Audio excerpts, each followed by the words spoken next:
সঞ্চয় করা এটা খুব সহজ কোনো কাজ নয়। আমরা অধিকাংশ মানুষই মনে করি যে সঞ্চয় করতে পারি না। কাউকে জিজ্ঞাসা করবেন যে কত সঞ্চয় আছে, দেখবেন সে বলতে পারবে যে তার লোন কত আছে। তার মানে অধিকাংশ মানুষ তারা যা আয় করে আয়ের সমান সমান চলে, অথবা আয়ের চাইতে বেশি তারা ব্যয় করে। আয়ের সমান সমান চললে বা আয়ের চাইতে বেশি ব্যয় করে তখন সঞ্চয়ের প্রশ্নটা আসে না। এজন্য এক সময় দেখা যায় মানুষ ঋণগ্রস্ত হতে হতে অনেক ঋণের পাহাড় গড়ে ফেলে।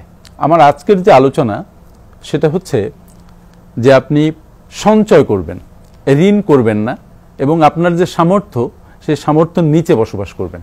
অনেকেই বলবে যে সবসময় কেন আমরা সামর্থ্যের নিচে বসবাস করব। তার একটাই কারণ যে আপনি চাইলেই আপনার আয় বাড়াতে পারেন না, কিন্তু আপনি যদি চান আপনি আপনার খরচকে বাড়াতে পারবেন। পুরা মাসের ইনকাম আপনি দুদিনের মধ্যে খরচ শেষ করে ফেলতে পারবেন। এই জন্য প্রশ্ন আসে যে যখন আপনি সঞ্চয়ের কথা ভাববেন তখন নিজের পরে একটু প্রেশার দিবেন। আর আমি এই জন্যই বলছি যে ফোর্সড সেভিংস কিভাবে করবেন সেই ব্যাপারে আমি কিছু কথা বলতে চাই। সত্যি কথা বলতে কি, প্রত্যেকটা সেভিংসই আসলে ফোর্সড। আমরা ব্যয় যতটা স্বাচ্ছন্দ্য, সঞ্চয় ঠিক ততটাই অস্বাচ্ছন্দ্য। আমরা সঞ্চয় করতে অভ্যস্ত নই। আর একটা বিষয় হচ্ছে, সঞ্চয় করতে আমাদের অনেক ত্যাগ তিতিক্ষার প্রশ্ন আসে। সঞ্চয় করতে হলে আপনাকে অনেক ভোগ স্পৃহা থেকে নিজেকে দূরে সরিয়ে আনতে হয়, এজন্যই সেখানে আপনার প্রেশার লাগে। ওয়ারেন বাফেটের একটা ইম্পর্টেন্ট কথা আছে, সেটা হচ্ছে যে আপনি খরচ করার পরে যেটা থাকবে সেটা সঞ্চয় করবেন না, বরং সঞ্চয় করার পরে যেটা থাকবে সেটা খরচ করবেন।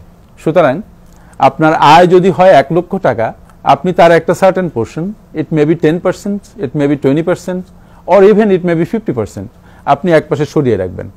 রাখার পরে যে টাকাটা আপনার থাকবে সেটা আপনি খরচ করা শুরু করবেন। মাসের শেষে যদি আরো অল্প কিছু টাকা বেঁচে যায় সে টাকাটাও আপনি সঞ্চয় করবেন।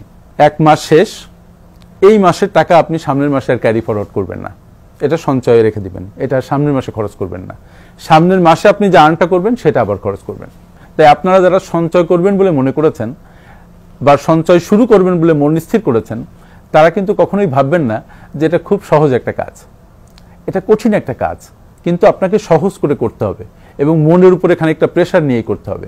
যখনই আপনি সঞ্চয় করবেন তখন হয়তো আপনার সিগারেট যে খান সে খানিকটা সিগারেট খাওয়া তার কমাতে হবে। যে হয়তো বাইরে বেশি আড্ডা দেন, বাইরে বেশি খরচ করেন, তার আড্ডাটা একটু কমাতে হবে।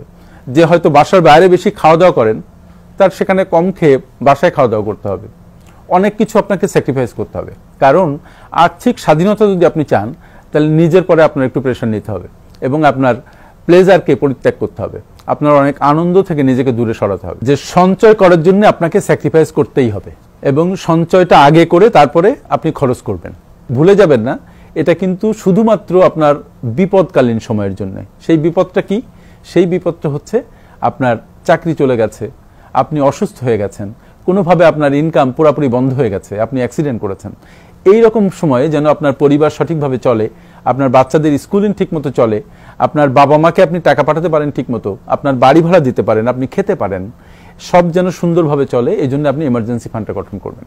এবং বারবার আমি যেটা বলি সেটা হচ্ছে সঞ্চয় কিন্তু যতটা না আপনার সামর্থ্যের ব্যাপার, তার চাইতে অনেক বেশি হচ্ছে এটা আপনার অ্যাটিটিউডের ব্যাপার, আপনার মনের ইচ্ছার ব্যাপার।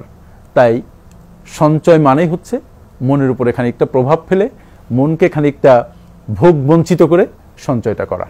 তবে অনেকে হয়তো মনে করেন যে আমি সবসময় শুধু মানুষকে সঞ্চয় করতে বলি নিজেকে পুরো বঞ্চিত করে। নো, আমি নিজেকে বঞ্চিত করতে বলি না, আমি শুধু বলি অযাচিত আনন্দ থেকে নিজেকে দূরে রাখবেন, অনৈতিক আনন্দ থেকে নিজেকে দূরে রাখবেন। যে আনন্দ সমাজ স্যাটিসফাই করে না সেই ধরনের আনন্দ থেকে নিজেকে দূরে রাখবেন, তাহলে অনেক পয়সা আপনার সেভ হবে এবং যে সেভটা হবে সেই সেভিংসটা আপনি একপাশে রেখে দিবেন। তাহলে আপনি যে আর্থিক স্বাধীনতার কথা চিন্তা করেন, আপনি যে আর্লি রিটায়ারমেন্টের কথা চিন্তা করেন, আপনি যে রিটায়ারমেন্টের পরে একটা সুস্থ জীবন চিন্তা করেন, সেই জীবন আপনার জন্য সহজ হবে। আপনি সুন্দর একটা জীবন পাবেন, আপনার জন্য ভোগের আজীবন ব্যাপ্তিকরণটা সহজ হবে। আপনি মৃত্যুর আগ পর্যন্ত টাকা বঞ্চিত হবেন না, আপনার কাছে অনেক টাকা থাকবে। আপনি হয়তো গরিব হিসেবে জন্মগ্রহণ করেছিলেন, কিন্তু ইউ উইল ডাই রিচ।